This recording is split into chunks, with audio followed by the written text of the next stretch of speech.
Please take a moment to subscribe to my YouTube channel. All right. All right. Hey, how's it going? My name's Rob Holmes. I'm a Marine. I was in from 1994 to 2018, technically, if you want to go by retirement dates. Um, I was a Master Sergeant, so I went all the way up to the rank from E1 to E8. I spent majority of my career in the infantry, and as well as right. So the infantry, I did recruiting duty. Let's see what else. What a combat instructor. I was a MCTOG instructor, Marine Corps Tactics Operations Group, right before I retired. Did ground sensors in Okinawa, and see if anything I missed. I think I've done a lot. So I just to make this easier for you, you let me focus. Let me know what you want to focus on while we're doing this. Whatever you want to put in there, I'll cut it out. If it sounds like it's too much, I'll just cut it out. Okay. Just be like, "Hi, I'm Rob, and I was infantry." Right. No, I got you. But yeah, I mean, a lot of that stuff is. I just want to hit you with a abrupt cut. Just out of nowhere, like all of a sudden it's like, and I'm switching like my head, like doing the real quick thing.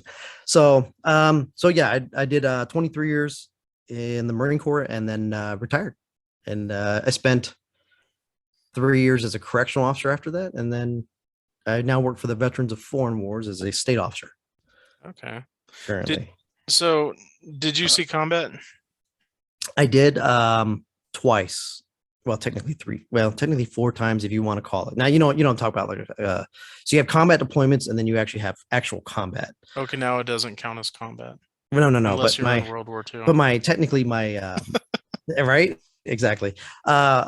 So when I went to do ship security for the invasion, that actually counted under my actually as a combat deployment, but obviously you're not going to get the combat action because I didn't.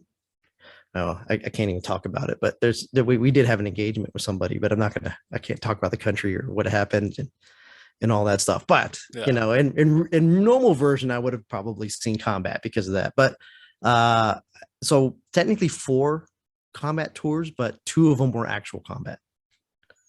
So one was the Battle Fallujah 2 in 2004. And then the other one was 2010. I was an advisor for the border police in Garmsur, Afghanistan. We were in a 5-hour op one time. And you can't make this up. This is the craziest day I've ever had. So as an infantry guy, you and same thing with, like yourself with being tracks and stuff like that. We're very well-rounded when it comes to being military. Like I was also a Humvee operator, MRAP, MATV, which is all different vehicles that we have. We were driving MATVs. So I had the major, which is in charge of our team in the vehicle behind. I was always up front, which freaking I'm surprised I never got hit by any IEDs running around, Afghanistan, because I was always lead vehicle with the mine roller. This time is the one time I did not have a mine roller on because we were doing a support mission. So we were both the border police and the ANA, and we're driving around. And they called, and I guess they'd been out there for hours already, waiting on EOD to come out. So to come take care of the explosive device itself. And so we pull up and we come up and they're like, "Hey, we've been here for hours. Can you guys relieve us?" And so we're like, "Yeah, we got it. We'll end up getting the cordon." So we pick up the cordon, and we do our thing, and we're there for a while. And I guess EOD was. They called us up. So like that major got out and one person from my vehicle got out. I stayed in, of course I was driver and the gunner stayed up in there, and kind of kept the cordon. So they went out and I guess hard to explain this, but so they go back in there and they're doing a little meeting in there and they're like, "Hey, EOD is going to be another 4 to 6 hours." Well, next thing we know, we got going. It was probably about 20 minutes after that. So we rotate people so that we're not always the same people in there, kind of give us a break to give us a chance to stretch and stuff like that. So, because we were right next to the outpost, and it was probably about 300 meters in front of the outpost is where the IED was placed. So I got out, finally got to rotate and go do my thing. And we see this A&A guy. So we're in the middle of talking about it, like, and he heard that it was going to be another 4 hours of us sitting there. So it's gonna be like an 8-hour, literally waiting for EOD to come out and do this thing. So he's like, F this, right? So he goes out and he grabs the IED and he carries it into the outpost, right? And everybody's like, what are you doing, dude? Are you crazy? He goes, oh, that's okay. It's okay. And he can speak English too. It's okay. It's okay. And he pulls the wires out of the IED. Right. And we're sitting there like, no. Go take that outside. Go put that out. So he walks out there and he goes, so he took care of it. And at that point, they're like, yeah, we're going to need EOD a lot faster this time. So EOD ended up showing up after that, probably in the next 20 minutes because they heard about what happened with this guy. So they had him, they threw it in the back of the Danger Ranger. We call them the Ford Rangers that they got. So they put it in the back of the truck and drove it out, right, to where they wanted to detonate it. So we drove these things out there, and it's like the small bridge that's sitting there. It's like kind of like two reservoirs right next to each other, right? And it's just one dirt thing. And it's just bare, like our Mat V's barely fit on this thing. Like the tires were like hanging off about 1 inch to 2 inches on each side. That's how thin this thing was.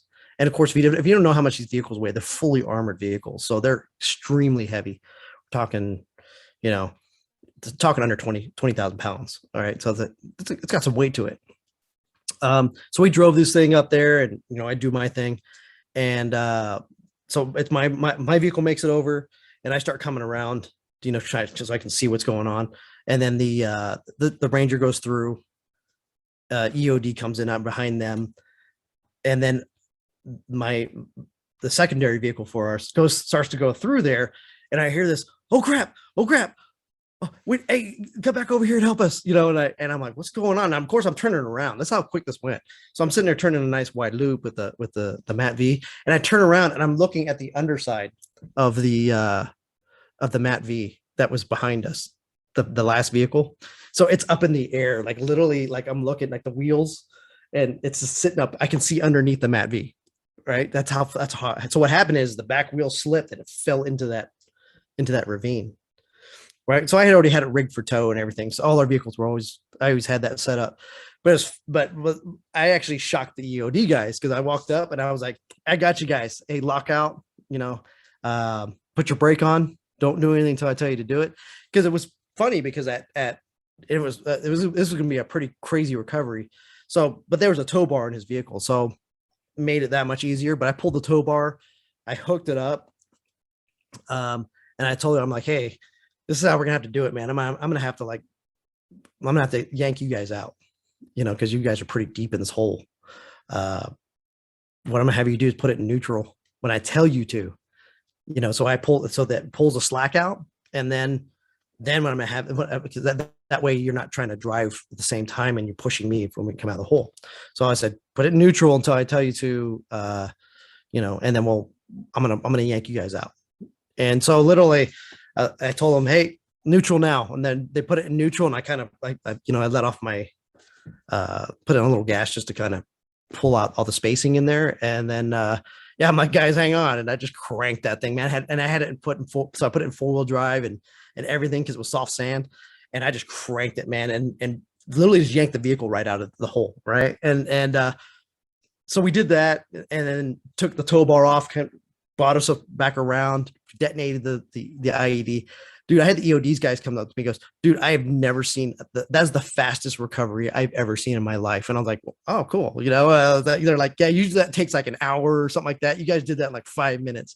I don't know what we did. I'm like, well, I mean, we had a lot of practice. So, but we did it with Humvees. I never did it with a Mat V. Those Mat Vs are amazing vehicles, guys. I'll tell you that I till this day, I love that vehicle. Probably one of my favorite vehicles of all time.